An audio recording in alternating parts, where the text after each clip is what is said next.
আজকে সকাল থেকে কিন্তু ওয়েদারটা ভীষণ মিষ্টি একটা ওয়েদার। কখনো রোদ ঝলমলে আকাশ দেখতে পাচ্ছি, আর কখনো কিন্তু খুব জোরে বৃষ্টি হচ্ছে, মাঝে মাঝে টিপটিপ করেও বৃষ্টি হচ্ছে। তো আজকে মনে হলো তোমাদের সাথে একটা ব্লগ শেয়ার করি, তাই বেশ দুপুর হয়ে গেছে, এখন থেকে ব্লগটা স্টার্ট করছি। আশা করি সবাই ভালো আছো, তোমাদের ভালোবাসায় আমিও ভীষণ ভালো আছি। আমি সকালের মোটামুটি কাজবাজ সেরে, এখন অনেকটাই বেলা হয়ে গেছে, সকালের কাজবাজ সেরে আমি চলে আসলাম ঠাকুর ঘরে। যেহেতু আম্বাবুচি সে ছেড়ে গেছে কালকে, কিন্তু অত রাত্রে আর কোনো কিছুই করে ওঠা হয়নি, তাই এখন চলে আসলাম ঠাকুর ঘরে। ঠাকুরের সব গুছিয়ে পরিষ্কার করে এখন ঠাকুর দেব।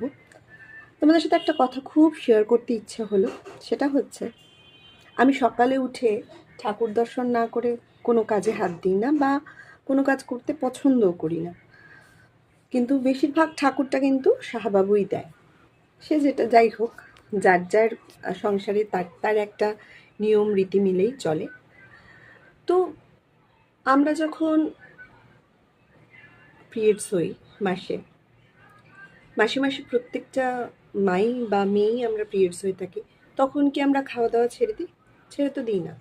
তখন আমরা খাওয়া দাওয়া করি, বা আমাদের বাড়ির লোকও কিন্তু তখন আমাদের দূরে সরিয়ে দেয় না, তাই না? তো আমারও মনে হয়েছে আমি প্রত্যেক বছর দিই, এই নিয়ে অনেক জল্পনা কল্পনা রয়েছে, আমি তাতে কোনো দিনও যাইনি। আমার মনে হয়েছে যে মায়েরও তো এই সময় ভীষণ একটা যত্নের প্রয়োজন, একটা টেক কেয়ারের প্রয়োজন, তাই আমি কোনো দিনও পুজো না দিয়ে থাকি না। তো সেই দিন একজন মহারাজের ভিডিও দেখলাম, বলছে এইটা নিয়ে আগে উৎসব হতো, কিন্তু মোগলদের অত্যাচারে সেই উৎসব বন্ধ করতে বাধ্য হয়, কারণ মোগলরা যখন শুনতো যে কোনো মেয়ে তরুণী হয়েছে, তখন তারা তুলে নিয়ে যেত। তার একটা ইতিহাস আছে, কোনোদিন যদি পুরো ইতিহাসটা জানতে পারি অবশ্যই তোমাদের জানাবো। তো সেই থেকে উৎসব পালিত আর হয় না, এটাকে লুকিয়ে রাখা হয়। কিন্তু আজকালকার যুগে কেউ এটা লুকিয়ে রাখতে চায় না, কারণ এটা একটা খুব সুন্দর একটা প্রসিডিওর আমাদের শরীরের, যা দিয়ে আমরা মাতৃসত্তা উপভোগ করি বা মা হই। কাজে এটা লুকানোর কোনো ব্যাপার নেই। তখন যখন মেয়েরা পিরিয়ডস হয়, আমার মনে হয় আরও যত্নের প্রয়োজন, আরও প্যাম্পারের প্রয়োজন।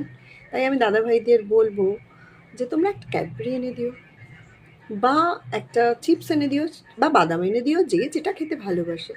যদিও বা কিন্তু শাহাবাবুর এইসব ছিল না কোনো দিনও, কিন্তু আজ হয়তো এই প্ল্যাটফর্মে আমি যেহেতু আছি, তাই ওর কাছেও নানা রকম রিলস আসে, তাই মাঝে মাঝে এখন ক্যাডবেরিটা কিন্তু হাতে এনে দেয়। তো তাতে না ভীষণ নিজেকে একটা প্যাম্পারিং লাগে। তো আমি চাইবো আমার দাদাভাইরাও যেন এরকম কাজটা করে থাকে দিদিভাইদের সাথে। তো চলো আস্তে আস্তে ব্লগটা শেয়ার করি। প্রথমে আসন ভালো করে পরিষ্কার করে নিয়েছি, যেহেতু আম্বাবুচি ছেড়েছে। কালকে অনেকটা রাত হয়ে গেছিলো বলে আর কিছু করে ওঠা হয়নি। প্রথমে মাকে সুন্দর করে সাজানোর চেষ্টা করেছি, মা তো নিজের রূপেই অনন্য। তারপরে একে একে সব ঠাকুরগুলোকে সুন্দর করে পরিষ্কার করে, সেটা আমি প্রত্যেক বৃহস্পতিবারই করে থাকি, তাদের নিজ স্থানে কিন্তু আমি বসিয়ে দিয়েছি। আর আজকে যেহেতু আম্বাবুচি ছেড়েছে, সেহেতু পুরো আসনটাই আজকে পরিষ্কার করেছি। যদিও বা যেরকমভাবে চৈত্র মাস বা ভাদ্র মাসে করি অতটা করিনি, কিন্তু যতটা পেরেছি ততটা পরিষ্কার করে পুজো দিয়ে নিয়েছি। আজকে কিন্তু আরেকটা কাণ্ড ঘটেছে, আর এই যে চলে এসছে রাজু ফুল দিতে। আরে বলে থ্যাংক ইউ, দাদা দিয়ে দিয়েছে। কত বছর হলো রাজু তোমার এইখানে, এই বাড়িতে? 16 বছর, ছোট ছেলে থেকে অনেক বছর হয়ে গেল। টাটা টাটা করে দাও সবাইকে। তাহলে আজকের ব্লগটা এই পর্যন্তই থাক। আশা করি তোমাদের ব্লগটা ভীষণ ভালো লেগেছে, আর কমেন্ট করতে কিন্তু ভুলো না। আরে দাঁড়াও দাঁড়াও, যেও না, যেই কাণ্ডটার কথাটা তোমাদের বলতে যাচ্ছিলাম। কাণ্ডটা হচ্ছে আজকে শাহাবাবু রান্না করেছে, সেটা কিন্তু